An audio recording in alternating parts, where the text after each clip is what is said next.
Social science question number 102। Bharat छोड़ो आंदोलन किसकी प्रतिक्रिया में आरंभ किया गया? क्रीपस प्रस्ताव की। भारत छोड़ो आंदोलन किस प्रस्ताव की प्रतिक्रिया में आरंभ किया गया?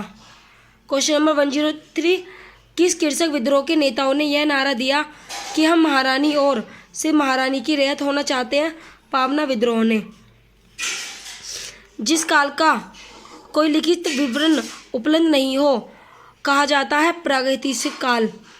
प्रागैतिहासिक काल का कोई लिखित विवरण नहीं है। आदि मानव ने सर्वप्रथम किस पशु को पालतू बनाया था? कुत्ते को। आदि मानव ने सर्वप्रथम कुत्ते को पालतू बनाया था।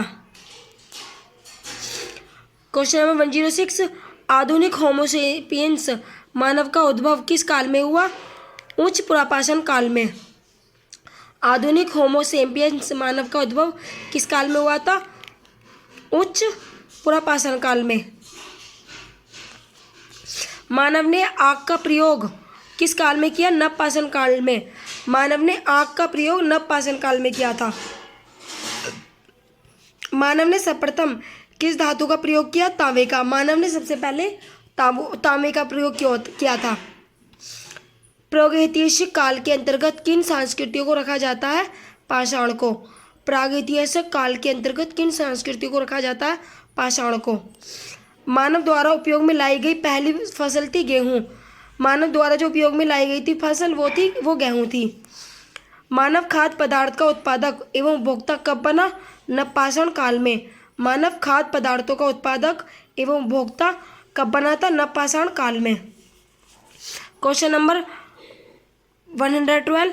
निम्न में से कौन पुरातत्ववेत्ता हड़प्पा के उत्खनन से संबंधित है? दयाराम साहनी। सिंधु घाटी सभ्यता मानव इतिहास के किस काल से संबंधित है? आग ऐतिहासिक काल से। सिंधु घाटी सभ्यता मानव इतिहास के किस काल से संबंधित है? आग ऐतिहासिक। नेक्स्ट, हड़प्पा के स्थलों में कांस्य नर्तिका की मूर्ति कहाँ से प्राप्त हुई? मोहनजोदड़ो से। हड़प्पा के स्थलों में कांस्य नर्तकी की मूर्ति कहाँ से प्राप्त हुई थी? मोहनजोदड़ो से। निम्न में से कौन सा कथन असत्य है?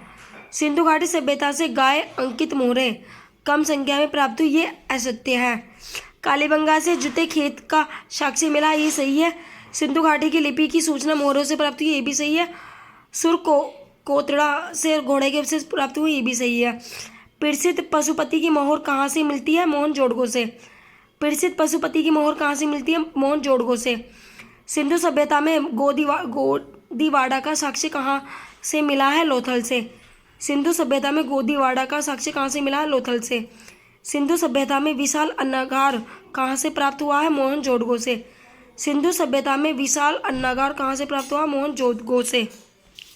निम्नलिखित में कौन असत्य है? हड़प्पा सिंधु, ये असत्य है। मोहनजोदड़ो सिंधु, ये सही है। कालीबंगा घंगर, ये भी सही है। अलीमागपुर हिंडन, ये भी सही है। मोहनजोदड़ो सिंधु सही है। कालीबंगा घंगर सही है। अलीमागपुर हिंडन, ये भी सही है। सिंधु सभ्यता की सर्वमान्य तिथि है 2500 से 1750 ईस्वी पूर्व। सिंधु सभ्यता की सर्वमान्य तिथि है 2500 से 1750 ईस्वी पूर्व। भारत में मूर्ति पूजा का आरंभ माना जाता है गुप्त काल से। भारत में मूर्ति पूजा का आरंभ गुप्त काल से माना जाता है। ऋग्वेदिक आर्य किसकी पूजा करते थे? प्रकृति की। ऋग्वेदिक आर्य किसकी पूजा करते थे? प्रकृति की। आर्य भारत में सबसे पहले कहाँ बसे थे? सप्तसेदप प्रदेश में। आर्य भारत में सबसे पहले सप्तसेदप प्रदेश में बसे थे। आर्यों का मूल निवास क्या था? Asia minor. आर्यों का मूल निवास क्या था? Asia minor. गायत्री मंत्र किससे संबंधित है? ऋग्वेद से। गायत्री मंत्र किससे संबंधित है? ऋग्वेद से। सत्यमेव जयते उक्ति कहाँ से ली गई है? मुंडो उपनिषद से। सत्यमेव जयते कहाँ से लिया गया है? मुंडकोपनिषद से।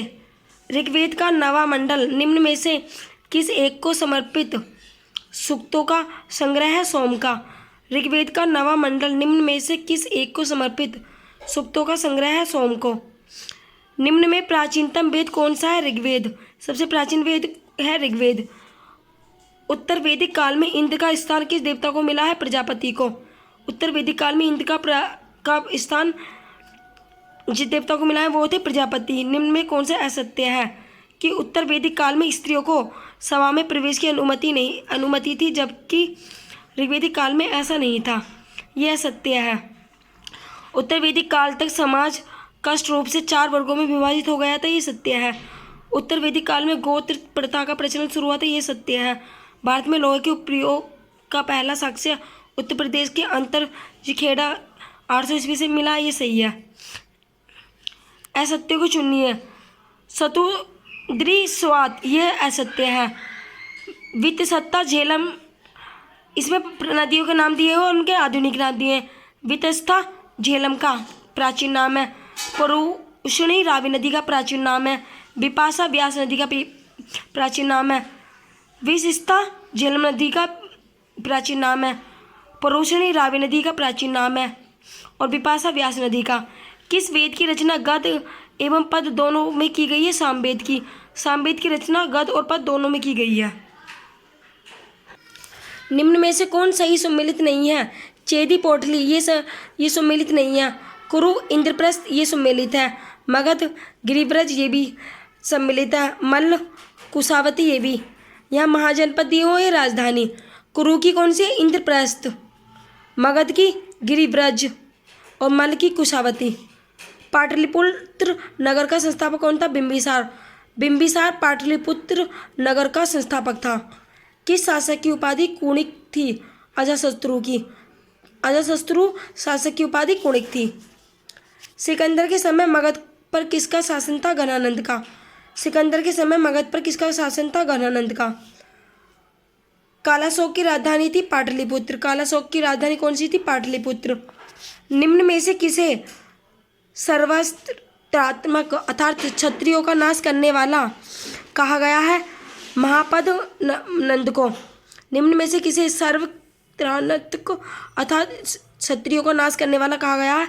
महापद नंद को। सिकंदर कहाँ का शासक था? मकदूनिया का। सिकंदर कहाँ का शासक था? मकदूनिया का। सिकंदर एवं पोरस के बीच प्रसिद्ध हाई द स्पीड का युद्ध कब हुआ था? 326 ईसा पूर्व में। सिकंदर एवं पोरस के बीच प्रसिद्ध हाई द स्पीड का युद्ध कब हुआ था? 326 ईसा पूर्व में। जैन धर्म के 24वें तीर्थकर थे महावीर। जैन धर्म के 24वें तीर्थकर कौन थे? महावीर। महावीर ने जैन धर्म में पूर्व से प्रतिपादित 4 महाव्रतों में कौन सा 5वां व्रत जोड़ा है? ब्रह्मचर्य। महावीर ने जैन धर्म में पूर्व से प्रतिपादित 4 महाव्रतों में कौन सा 5वां व्रत जोड़ा है? ब्रह्मचर्य। जैन धर्म में 3 रत्न है: सम्यक दर्शन, सम्यक आचरण, सम्यक ज्ञान। सभी जैन धर्म के 3 रत्न कौन से? सम्यक दर्शन, सम्यक आचरण और सम्यक ज्ञान। महावीर के किस भाषा में उपदेश दिए हैं? प्राकृत में। महावीर ने अपने उपदेश प्राकृत भाषा में दिए हैं। महावीर का जन्म कहाँ हुआ था? वैशाली में। महावीर का जन्म वैशाली में हुआ था। प्रथम जैन संगीति कहाँ आयोजित की गई? पाटलिपुत्र में। प्रथम जैन संगीति पाटलिपुत्र में आयोजित की गई। निम्नलिखित में से कौन सा कथन असत्य है? जैन धर्म के सप्तभंगी ज्ञान को स्यातवाद कहा जाता है। सत्य है। महावीर स्वामी की मृत्यु पावापुरी में हुई। सत्य है। जैन धर्म आत्मा को मान्यता देता है। सत्य है। सभी सत्य है। महात्मा बुद्ध ने अपना पहला उपदेश कहाँ दिया था? सारनाथ में। महात्मा बुद्ध ने अपना पहला उपदेश सारनाथ में दिया था। महात्मा बुद्ध ने उपदेश देने हेतु किस भाषा का प्रयोग किया है? पाली का। महात्मा बुद्ध ने उपदेश देने के लिए पाली भाषा का उपयोग किया है।